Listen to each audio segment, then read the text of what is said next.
বিবৃতিটি হল, প্রত্যেকটা গার্মেন্টসে শ্রমিকরা যদি একটু একতাবদ্ধ থাকে তাহলে কারো শক্তি নেই শ্রমিকদের অধিকার, শ্রমিকদের পাওনা থেকে বঞ্চিত করতে।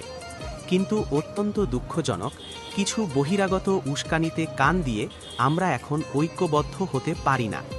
তারপরও আমরা বিগত দিনে দেখেছি আমরা সত্য এবং ন্যায়ের পক্ষে সর্বোচ্চ সক্রিয় ভূমিকা এবং একত্রে থেকেছি। আপনার মূল্যবান পরামর্শ জানানোর বিষয়ে আমার যে পরামর্শ তা হল, শ্রমিকদের একতাবদ্ধ থাকার প্রধান কারণ হল তাদের অধিকার এবং পাওনা নিশ্চিত করা।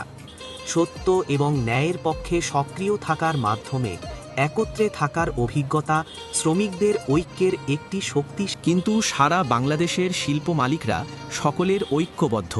কোনো শিল্প মালিকের সমস্যা হলে তাৎক্ষণিক অন্যান্য শিল্প মালিকরা তার পাশে দাঁড়ায় এবং তাকে তার সমস্যার সমাধানের জন্য সর্বোচ্চ সহযোগিতা করে। শিল্প মালিকদের সংখ্যা অতি সীমিত, আর আমার বাংলাদেশের গার্মেন্টস শ্রমিকরা অনেক বড় একটি সংখ্যা এবং তারা ঐক্যবদ্ধ হতে পারলে বাংলাদেশের সবথেকে শক্তিশালী সেক্টর হয়ে উঠতে পারে। আসুন আর ভেদাভেদ, হিংসা না করে সকলেই ঐক্যবদ্ধ হয়ে আগামীর সুন্দর একটি ভবিষ্যৎ এবং সংগঠন যেটা গিল্ডান ট্রেড ইউনিয়ন আপনার আমার উভয়ের সংগঠন। আমাদের সহকর্মী সহযোদ্ধাদের যে কোনো আইনগত পরামর্শ ও সহযোগিতার জন্য আমাদের সঙ্গে যোগাযোগ করতে পারেন।